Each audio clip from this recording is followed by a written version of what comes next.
Aurore Berger, bonjour. Bonjour. Vous êtes députée des Yvelines et aujourd'hui vous êtes même porte-parole de La République En Marche, Tout à du fait. parti La République En Marche. Bon, Aurore Berger, j'ai plein de questions pour vous. Les préfets pourront donc interdire à certaines personnes de manifester. Oui, Oui. c'est la possibilité d'avoir de manière administrative une interdiction qui sera faite, pas à n'importe qui, à des gens qui auront déjà porté atteinte à l'intégrité physique des autres, donc qui auront cherché à Déjà blesser. été condamnés ? Alors pas forcément condamnés déjà, mais dont on sait qu'ils auront déjà porté atteinte. C'est-à-dire soit ils auront commis des actes violents, soit ils auront détruit des biens. Typiquement, ceux qui ont détruit à l'Arc de Triomphe, on n'a pas forcément envie de les revoir la semaine d'après, à nouveau sur les Champs-Élysées. Ceux qui ont cherché à blesser des policiers avec des boules de pétanque. Tous ceux-là ont été condamnés ou auront été condamnés. L'idée, c'est de pouvoir Pourquoi aller ne pas laisser la justice pour aller plus vite. Pourquoi est-ce que l'administration... Parce que l'administration préfectorale... L'administration, voilà. Mais c'est Oui. les préfets. On a Ben oui, non, mais l'administration, on a d'accord, l'impression c'est que ça peut être l'administration n'importe qui. préfectorale. Oui, mais l'administration préfectorale, c'est un grand corps qui sait quand même ce qu'il fait. Ça veut dire aussi qu'il y aura la possibilité, évidemment, d'avoir un recours très rapide. C'est-à-dire, vous êtes sous le coup d'une interdiction de manifester, vous aurez toujours la possibilité de faire un recours si jamais vous considérez que cela est attentatoire à vos libertés et va trop loin. Mais on ne parle pas de n'importe quel Français pris au hasard. On parle bien, encore une fois, de ceux qui ont blessé, cherché à tuer, détruit des biens, ou ceux qui ont commis des actes violents. Et on a vu des scènes qui sont de trop grande violence pour laisser sans Loi rien faire. liberticide. C'est ce que j'ai entendu hier soir à Oui, je l'Assemblée l'ai entendu nationale. aussi puisque j'y Hein? étais, mais je l'ai voté. Ouais, vous l'avez voté. Mais que ferait de cette loi un régime autoritaire? Oh, vous savez, je crois qu'un régime Quel est autoritaire... Il y a un risque, Non, mais non? vous savez, un régime autoritaire, il ferait fi des lois et de notre Constitution. Mais nous, notre objectif, justement, c'est de faire en sorte qu'on n'ait pas demain un régime autoritaire dans notre pays. Et pour ne pas avoir un régime autoritaire dans notre pays, il faut qu'on soit en capacité de maintenir l'ordre et en capacité de permettre à ceux qui veulent manifester de pouvoir le faire. Comment pouvez-vous avoir envie de continuer à aller manifester si vous dites que dans ces manifestations, il y aura ceux qui veulent casser, blesser ou tuer? Vous renoncez aussi à elle. Cette loi, c'est une loi pour permettre à ceux qui veulent sincèrement manifester de pouvoir toujours le faire. Est-ce que des périmètres de sécurité permettant palpation et fouilles seront autorisés? On n'a pas retenu le fait d'avoir des périmètres de sécurité. Pourquoi? Parce que Oui. les policiers, les forces de l'ordre elles-mêmes disaient que ça n'était pas efficace. Un exemple dans ce qui s'est passé d'ailleurs. Quand on a eu ces images terribles de l'Arc de Triomphe, il y avait la mise en place d'un périmètre de sécurité. Mais ça n'était pas suffisamment opérationnel. C'est ça que les forces de l'ordre nous ont dit. Donc on est aussi là pour les écouter ceux qui sont sur le terrain et qui prennent les risques sur le terrain. Et donc on a mis en place d'autres aspects pour permettre notamment d'avoir des fouilles préalables, mais pas dans le périmètre de sécurité. Dans quel fichier seront inscrites les personnes interdites de manifestation? Le fichier des personnes recherchées, c'est un fichier Et non pas un fichier spécifique. pas un fichier spécifique, le fichier des personnes recherchées qui est suffisamment efficace. Et là encore, à partir du moment où les personnes ne présenteront plus de risque, évidemment, elles seront retirées du fichier. Dissimulation du visage, un délit? Un délit, on l'a voté hier soir tard. C'était un amendement d'ailleurs du MoDem. Je pense que c'est une bonne chose. Vous savez, la République, ça se vit à visage découvert. Quand on veut aller manifester parce qu'on demande une augmentation, par exemple, de son pouvoir d'achat, on n'a pas besoin de porter une cagoule ou un masque. Si on le fait, c'est qu'on vient avec d'autres intentions dans une manifestation. Tous les députés La République En Marche vont voter ce texte? Oui, je le crois. Tous, Je le crois et je l'espère. malgré les réserves entendues ici Mais je ou crois là. que le ministre a levé ces différentes réserves. Je comprends que par principe, on n'a pas envie de donner l'impression de restreindre des libertés. Mais c'est pas ce qu'on fait. Nous, on permet que les libertés soient garanties. Parce qu'aujourd'hui, encore une fois, il y a un certain nombre de manifestations qui sont de plus en plus Une loi de violentes. circonstance, Aurore Berger, non? mais c'est plus une loi parce de qu'il y a eu les Gilets circonstance. jaunes, parce qu'il y a eu ces manifestations. Mais vous avez bien vu que Une loi depuis... d'urgence. Mais vous avez bien vu que depuis des années, les manifestations, elles ont changé de nature, elles ont changé d'ordre. Souvenez-vous des manifestations contre la loi travail. Vous pensez que c'était des manifestations qui étaient sereines? Ça n'était pas le cas. Souvenez-vous des scènes qu'on a eues à Nantes quand il fallait qu'on évacue la ZAD, ce qu'on a fait. Eh bien, vous avez bien vu que ce n'étaient pas des manifestations qui étaient pacifiques. Par contre, ce que je tiens à dire, c'est que quand on veut manifester de manière pacifique, on a eu 2 manifestations dimanche, une marche pour les libertés républicaines et une marche pour le climat. 2 sujets différents. Est-ce qu'il y a eu une seule violence de la part des manifestants? Est-ce que les policiers ont eu besoin de répondre? Non. Ça s'est passé dans un climat serein, avec des gens qui voulaient juste venir pour revendiquer, pour manifester un appel à la liberté et aux valeurs républicaines d'un côté, un appel pour le climat Est-ce qu'Éric de l'autre. Drouet par exemple, devrait être interdit de manifestation? Et en fonction, si jamais Je demain... vous pose la question, franchement. Mais ça, c'est pas à moi de le décider. Et heureusement, c'est Oui, pas c'est au le préfet, parlementaire. c'est Ça, le c'est pas ce préfet. qu'on a voté. C'est éventuellement le préfet qui pourra en Éventuellement, décider. oui. Et en fonction des actes qu'il aura commis. Si ce monsieur commet des actes qui sont délictueux, est-ce que vraiment il a sa place dans une manifestation? Quand on vient manifester, on ne vient pas casser. Vous vous rendez compte? Les gens qui viennent avec des bouteilles d'acide, ils viennent pas pour faire un barbecue. Les gens qui viennent avec des boules de pétanque, ils viennent pas pour jouer sur les champs.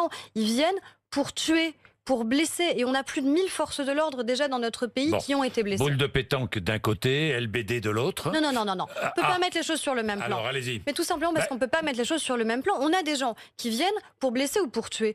Les policiers, quand ils viennent faire leur travail. Ils ne viennent pas avec l'intention de blesser ou de tuer. Ils viennent pour sécuriser une manifestation, pour sécuriser les biens publics et pour permettre que les gens viennent manifester librement et justement permettre que ceux qui n'ont pas ces mêmes intentions soient écartés. J'ai une question que je pose. On voit partout, à juste raison, des photos de manifestants éborgnés, mutilés. Pourquoi est-ce qu'on ne voit pas des photos de policiers ou de gendarmes blessés, grièvement blessés? Moi, je crois que le but, c'est pas d'avoir une guerre comme ça, qui serait une guerre des images. Mais c'est aujourd'hui une guerre des images, vous le savez bien, Aurore Berger. Moi, je suis pas en guerre. Je ne suis pas en guerre. Et les policiers ne sont pas en guerre. Les policiers font leur travail remarquablement. Moi, j'en ai assez d'entendre parler en permanence de violence policière. Parce que violence policière, ça donne l'impression que les policiers viennent avec l'intention d'être violents. Ça n'est pas le cas. Les policiers viennent avec l'intention de faire leur travail et de contenir la violence des manifestants. Policière. Si jamais il y a le moindre doute, il y a immédiatement une enquête qui est diligentée. Et vous savez qu'elles le sont avec la plus grande fermeté. Mais c'est dans le cadre d'une enquête. Par contre, vous savez, les policiers qui, eux, sont victimes de violences, plus de 1000, il faut d'abord retrouver les personnes pour qu'une enquête soit diligentée. Quand il y a un doute sur la police, là, l'enquête, elle est immédiate. Bien. Aurore Berger, le LBD peut-il servir au maintien de l'ordre? C'est le Conseil d'État qui va répondre vendredi. C'est le Conseil d'État qui va répondre. On a eu cette question qui a été posée d'ailleurs hier dans le débat parlementaire. Moi, je pense que c'est une arme ce qu'on dit une arme intermédiaire. Parce que hors LBD, c'est le chaos. Mais il reste quoi si on n'a plus ce type d'arme? Il reste le corps à corps, physique, entre un policier et un manifestant violent, dangereux. Et il reste ensuite une arme létale. Donc oui, en effet, moi je pense qu'on a besoin d'avoir une arme intermédiaire qui permet de garder de la distance. D'autres pays d'Europe qui n'utilisent pas de LBD, comment font les forces de l'ordre? En Allemagne, il n'y a que 2 Länder sur 16 qui utilisent le LBD. Et dans tous les pays du nord de l'Europe, on n'utilise pas de LBD. Comment font-ils? Mais ils n'ont pas la même doctrine de maintien de l'ordre que la nôtre, enfin. On ne peut pas juste faire son marché en disant on va retenir ce point-là de l'Allemagne et puis ce point-là de tel autre pays. On a une doctrine qui est différente. Donc c'est un mal nécessaire. Mais ce n'est pas un mal nécessaire, c'est la nécessité, je pense, juste d'avoir la possibilité de maintenir à distance des foules qui parfois sont extraordinairement violentes. Aucun policier n'utilise son arme par plaisir. Il le fait par nécessité pour maintenir à distance, sécuriser les manifestants, sécuriser les passants, sécuriser les biens publics. Et pourquoi la France est-elle le seul pays d'Europe à utiliser les grenades de désencerclement? Pourquoi? Encore une fois, parce que c'est un tout dans la manière avec laquelle on fonctionne. On a, depuis 11 semaines... Parce qu'il y a des stocks à épuiser? Non, mais arrêtez, vous savez très bien que ce n'est pas le cas. On ne peut pas dire ça. Non, mais je ça fait 11 semaines, la question, Monsieur Bourdin, ça fait 11 semaines qu'on a des manifestations qui, à chaque fois, donnent lieu à des violences. À des violences à l'encontre, encore une fois, des forces de l'ordre, des journalistes ou des détériorations de biens publics. Il faut bien que face à ces menaces qui sont d'ordre nouveau, on puisse s'adapter. Adapter notre droit et garder aussi dans notre doctrine de maintien de l'ordre des armes, encore une fois intermédiaires, qui ne sont pas des armes létales. On n'est pas au Venezuela, le pays aimé par Jean-Luc Mélenchon. Les Insoumis étaient les premiers hier à nous dire qu'il fallait plus d'armes intermédiaires. Dans le même temps, ils louent le Venezuela. Eux, ils tirent à balles réelles sur leurs manifestants. Donc il faut savoir aussi pas tous, parce qu'ils sont divisés sur le Venezuela aujourd'hui. Oui, on verra. Mais en tout cas, moi, ça m'amuse quand même de les voir à ce point louer un pays. Mais bon, en l'occurrence, c'est pas une grande démocratie. Moi, je veux qu'on reste dans un État qui est un État démocratique, mais un État démocratique qui doit être en capacité de garantir la sécurité des Français. Pour garantir la sécurité des Français, il faut qu'on ait un droit qui puisse s'adapter quand on a des menaces nouvelles. C'est le cas et depuis de nombreuses années. Vous êtes vous-même menacé, vous êtes injurié, vous êtes insulté sur les réseaux sociaux. Vous recevez toujours des menaces? Alors, j'ai porté Aurore Berger, plainte. vous avez déposé plainte? J'ai déposé plainte et je le ferai de manière systématique parce que Oui. c'est quand même incroyable de considérer que parce que on est exposé, parce qu'on a accepté et souhaité être élu de la République, parce qu'on a souhaité être journaliste, il est logique ou légitime qu'on puisse recevoir des menaces. C'est inacceptable que dans notre pays, certains pensent que la fin justifie les moyens. Mais pourquoi Que ne certains pas pensent- lever l'anonymat sur les réseaux sociaux? Pourquoi ne pas lever Oh, l'anonymat? vous savez déjà, il y a des gens qui, même sans l'anonymat, Oui. vous menacent et essayent de vous harceler. Vous êtes favorable à lever de l'anonymat ou pas? La question, c'est que si on lève l'anonymat, on a aussi le risque qu'un certain nombre de personnes dans d'autres pays, ne Oui. puissent plus aller sur les réseaux sociaux pour éventuellement contester des régimes qui ne sont pas aussi démocratiques que le nôtre. Dans un pays comme la France, on n'a pas besoin d'avoir recours à l'anonymat sur les réseaux sociaux. Dans d'autres pays, on peut en avoir besoin parce que sans anonymat, on ne pourra pas dire ce qu'on pense, ce qu'on vit et parfois les souffrances qui sont celles d'autres citoyens. Aurore Berger, le grand débat national. Emmanuel Macron a annulé son déplacement. Pourquoi? Vous savez? Vous ne savez pas? Il y a C'est d'autres aujourd'hui, non? contraintes, il y a C'est d'autres aujourd'hui, non? contraintes d'agenda du président de la Vous République. ne savez pas pourquoi? Non, mais il y a des lundi, contraintes, il y a des oui. contraintes d'agenda. Contraintes Il y a d'agenda, des contraintes d'accord. d'agenda et il n'y avait pas de déplacement Enfin, qui vous n'en était savez pas plus. annoncé Que moi. spécifiquement. Moi, ce que je sais, c'est que le Oui. grand débat, ça fonctionne. Et qu'au Oui. départ, tout le monde nous disait c'est un pari risqué, ça ne fonctionnera pas. Et moi, je vois qu'il y a un Bon, appétit ça des Français fonctionnera, à vous savez participer. quand? Bah, ça Aurore fonctionne Berger, déjà quand est-ce que ça va maintenant. fonctionner, le grand débat, vraiment? Bah, dites-moi, parce que vous avez Eh ben, l'air de moi, je vous savoir. pose la question. Mais moi, je vous, Vous dis savez, que ça ben, moi, je vous fonctionne donne la déjà réponse. maintenant. Le jour où le président de la République aura pris en compte les propositions des Français Mais on ne les et connaît pas pris tous des encore, vous le décisions. savez. Et pris des décisions. Mais c'est la raison pour laquelle il faut d'abord qu'on ait l'organisation de ce grand débat. On est bien On a d'accord. entendu des Vous ne Français pourrez s'exprimer, pas- mais on n'a pas entendu tous les Français. Donc des mesures seront prises. Évidemment. Donc Il faut des que ça ait des propositions- conclusions législatives. Des propositions de loi citoyenne. Nous avons mis en place, nous, nos 30 propositions Oui. de loi citoyenne. Ça marche d'une manière formidable. Mais parce qu'il y a une envie très mais forte de participer dans notre Les pays. Français sont exigeants. Oui, À ils juste ont raison de l'être. Ils ont raison de l'être. Bien sûr. Ils sont exigeants. Donc, ils vont exiger des réponses. Oui. Donc, ils vont exiger des décisions. Oui. Donc, ils vont exiger de nouvelles mesures. Mais c'est la raison pour laquelle, vous savez, la démocratie représentative, ça a encore un peu de sens. Parce qu'à l'issue du grand débat, quand on fera la synthèse, pas les Oui. députés, mais Oui, les oui. garants qui feront Oui. la synthèse, Oui. eh bien, on aura aussi des propositions qui seront parfois très Oui. contradictoires. Et c'est pour ça qu'avoir des députés, avoir des sénateurs, ça peut aussi avoir du sens pour arbitrer. Elles seront entre toutes traduites ces comment, décisions. ces propositions, Certaines, Aurore c'est du Berger? domaine réglementaire, certaines, c'est des dispositions législatives. Pourquoi pas, sur certains sujets spécifiques, un référendum, mais dans le cadre de la Constitution Sur existante. quel sujet? Mais j'attends de Le savoir. référendum. Mais j'attends de Non, mais savoir sur ce quel sur quoi sujet les ce serait Français possible? vont vouloir Ce serait nous possible. interpeller. Vous savez déjà, vous connaissez déjà, vous avez suffisamment discuté avec les Français, vous discutez avec... Moi, j'organise une quinzaine oui, de débats mais je sais, dans le sud donc des vous Yvelines, donc savez- j'attends aussi d'avoir leur retour. Vous Bon, savez, ben moi j'ai un les retour. retours, ils ne tiens. seront pas les mêmes partout. J'ai un retour parmi les 5 propositions de loi qui reviennent le plus souvent. Donc la demande est extrêmement forte. Les retraités. Les retraités. C'est pas une Je sais que proposition de vous loi, les les avez... retraités. Non. Non, mais vous voulez que je vous donne Tiens, Annie est retraitée. Pourquoi avez-vous un tel mépris des retraités? Elle vous pose la question. Vous avez tenu des propos inadmissibles concernant les retraités, sur les efforts que l'on doit faire. Vous nous reprochez de vivre et de faire du bien autour de nous. Ah, bah très bien. Ça me donne l'occasion de répondre à des fausses informations qui circulent Allez-y. depuis des mois sur les réseaux sociaux. Parce que ça, c'est extraordinairement facile. Vous savez, Oui. à la fin de notre émission, il y aura des gens qui feront une petite photo de nous deux en train de débattre, d'avoir cet échange, mais qui me feront dire ce que je n'ai jamais dit. Parce qu'ils n'auront pas regardé l'émission et parce qu'ils se fichent de savoir ce que je dis dans cette émission. Ils ont déjà en tête ce qu'ils veulent me faire dire. Alors, et donc, allez-y. on m'a fait dire que les retraités gâtaient trop leurs petits-enfants. On m'a Oui. fait dire que les retraités mangeaient trop dans la journée. Le problème, c'est qu'à force, il y a des gens qui peuvent y croire parce qu'ils sont dans un état qui est parfois en souffrance. Parce qu'on a des gens dans notre pays qui souffrent et qui, parfois, voient circuler sur les réseaux sociaux, voient dans des boucles mail ce type de propos et sont scandalisés à raison. Sauf que ce sont des propos que je n'ai jamais tenus.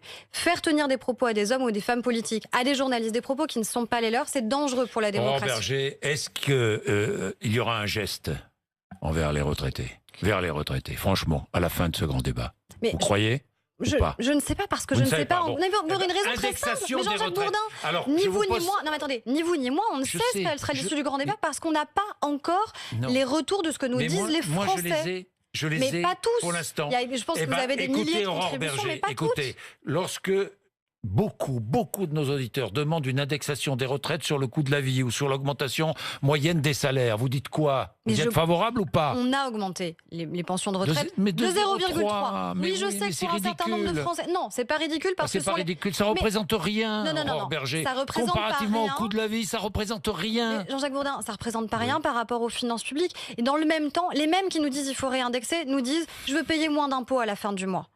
Non mais c'est ça, nous, l'arbitrage qu'on doit faire. Donc, moi, je veux qu'on fasse en sorte qu'il y ait la pression fiscale. Est-ce que vous êtes favorable à une indexation, oui ou non? Moi, je ne sais pas. Aujourd'hui, si on est en capacité de le faire. Moi, ce que je veux, c'est qu'on fasse baisser la pression fiscale dans notre pays. Moi, ce que je veux, c'est qu'on aille au bout de la suppression de la taxe d'habitation pour 100% des Français. Parce que ce serait pas légitime de le faire que pour quelques-uns. Il faut le faire pour tous. Moi, je pense que c'est d'abord ça qu'on doit absolument faire. On supprime la CSG, la hausse de la CSG pour 100% des retraités, alors? Non, parce que la hausse de la CSG, elle a servi à quoi? Elle a servi à ce que ceux qui travaillent dans notre pays gagnent plus à la fin du mois. Et je suis désolée, je n'ai pas envie que les actifs gagnent moins à la fin du mois. Mais il faut bien le financer. Les actifs devant les retraités, c'est bien ce que je... Mais pas devant. Il faut l'assumer. Mais c'est pas un camp. C'est le choix du président de la République. Mais la taxe d'habitation, ça concerne qui? Les retraités ne payent pas de taxe d'habitation. Eux aussi en payent. Et ce sera bien supprimé. Rapport de l'OFCE, qui sont les gagnants des mesures prises et dans le budget et par Emmanuel Macron, ceux qui travaillent, les salariés, les classes moyennes. Qui sont les perdants? Les retraités. Oui. On a pris des mesures et moi je l'assume. J'assume de dire que oui, on a fait une augmentation légère de la CSG. Ça fait pas plaisir à ceux qui la subissent, c'est une certitude. Et on a réévalué parce qu'en effet, le seuil il était trop bas. Et donc c'est la raison pour laquelle on a dit que voilà, il fallait que ce soit à partir de 2 000 € de retraite par mois pour une personne seule. Donc oui, on a reconnu qu'on était allé trop fort. Par contre, supprimer cette hausse, c'est supprimer notre capacité à faire en sorte que ceux qui travaillent dans notre pays gagnent mieux à la fin du mois. Et il faut qu'il y ait une différence. Moi, dans ce qu'on a entendu ces dernières semaines, il y a une chose fondamentale qui est on doit pouvoir vivre dignement de son travail et on doit gagner plus en travaillant qu'en ne travaillant pas. Ça, c'est quelque chose qui est majeur. Si on veut que les gens aient un intérêt à reprendre une activité, il faut les accompagner, il faut les former, mais il faut aussi qu'à la fin du mois, ça se sente de manière sonnante et trébuchante. Et ça doit se financer. Bien, des djihadistes français vont revenir en France, expulsés de Syrie. Je ne parle pas d'Irak, parce qu'en Irak, ils sont jugés. Expulsés de Syrie. Beaucoup disent, à droite notamment, on n'a pas à les récupérer. On n'a pas à les récupérer. Bien fait, ils n'avaient qu'à pas partir là-bas. Que répondez-vous ? On a entendu bien pire à droite. J'ai entendu un parlementaire notamment qui disait qu'il fallait les assassiner sans sommation. Bon, c'est le retour de la peine de mort. Je ne sais pas s'il veut faire un peloton d'exécution et tous les tuer. Moi, ce que je pense surtout, c'est qu'on ne doit pas prendre le risque d'avoir ces gens qui soient en liberté. Parce que c'est ça, en fait, ce que nous dit la droite française. On ne veut pas les récupérer. Très bien. Et donc, on fait quoi ? On les laisse être dispersés dans la nature, alors qu'en Syrie, on sait bien, en plus avec le retrait américain, qu'on a une zone qui n'est plus du tout sous contrôle, qui n'est plus du tout protégée. Moi, j'ai pas envie de prendre le risque que demain, ces personnes aident à commettre des attentats dans notre pays. Parce que c'est bien ça dont il s'agit. Pourquoi la France est engagée sur différents fronts étrangers ? C'est justement pour nous prémunir d'attentats qui pourraient exister dans notre pays. Pourquoi on dit que potentiellement on pourrait, c'est une possibilité, faire revenir en France ces djihadistes pour les traduire en justice, les juger et qu'ils soient immédiatement mis en détention provisoire? Pas parce que ça nous fait plaisir de les récupérer. J'ai aucune envie, moi, de les récupérer. C'est juste que j'ai surtout pas envie qu'ils commettent un attentat demain. Parce que ça, les Français nous pardonneraient pas que demain, celles et ceux qui sont en Syrie et qu'on aura laissés dans la nature puissent venir tuer des Français. J'ai deux questions. Une première, j'avais oublié de vous la poser à propos du pouvoir d'achat. Le prix de l'électricité, qui pourrait augmenter de 5,9%. Alors, le gouvernement a quelques semaines pour réfléchir à la solution. Est-ce qu'il faut, comme pour l'essence, baisser la taxe carbone ? Ce qui est certain, c'est que cette hausse-là, elle est beaucoup trop importante et elle n'est pas supportable par les ménages français. Donc, il va falloir trouver une solution. On l'a fait sur les tarifs du gaz. Il faut qu'on trouve un mécanisme. Baisser la taxe carbone comme sur... Moi, je ne sais, je vous dis juste, il faut trouver un mécanisme. On ne peut pas avoir une hausse si importante qui serait trop forte à supporter pour les ménages français. Je termine avec les européennes. François-Xavier Bellamy est la tête de liste Les Républicains. Aux Européens, vous le connaissez bien, élu des Yvelines. Enfin, bien, je ne sais pas. Non, mais, enfin, bon. Mais il a été battu aux législatives dans les Yvelines. Oui, enfin, élu des Yvelines à Versailles. Vous étiez membre de l'équipe de campagne d'Alain Juppé, je le rappelle, en 2016. Alain Juppé, Jean-Pierre Raffarin et d'autres vont-ils choisir de soutenir la liste de La République En Marche aux européennes? Ce que je sais, c'est qu'Alain Juppé a quitté les Républicains alors qu'il avait fondé l'UMP. Et je pense que le choix de François-Xavier Bellamy, c'est-à-dire quelqu'un qui tourne le dos à beaucoup de valeurs qui étaient celles de la droite républicaine. Vous savez, Simone Veil, elle a non seulement porté l'IVG, Est-ce mais qu'Alain Juppé, d'après les été... informations que vous avez, et Jean-Pierre Raffarin, je vous pose la question, et d'autres vont rejoindre une sorte de coalition que vous pourriez construire avec eux? Je pense que les européennes, ce sera un moment de vérité pour savoir le projet européen qu'on veut construire. Vous leur proposez Et ce qui est de vous certain, rejoindre? ce qui est Vous leur certain, proposez? mais Alain Juppé, il a toujours été un homme libre. Il est un Non, homme mais libre. d'accord. Et ça n'est pas Aurore Berger qui va faire injonction Non, à Alain Juppé de mais choisir c'est pas un camp d'injonction. ou un autre. Donc, Une injonction. ce que je sais, c'est qu'Alain Juppé ne pourra jamais accorder sa voix à quelqu'un qui est contre l'avortement et la liberté des femmes. Et ça, c'est une certitude que j'ai. Je pense que ce sera la même chose pour Jean-Pierre Raffarin. Et je pense que ce sera la même chose pour beaucoup de Français qui considèrent que l'incarnation de la droite aujourd'hui en France, qui serait un anti-avortement, qui a marché contre la liberté des femmes, qui a participé à ces manifestations-là, n'est pas un bon choix pour la droite française. Merci Aurore Merci à Berger. Il est 8h54 RMC et BFM TV.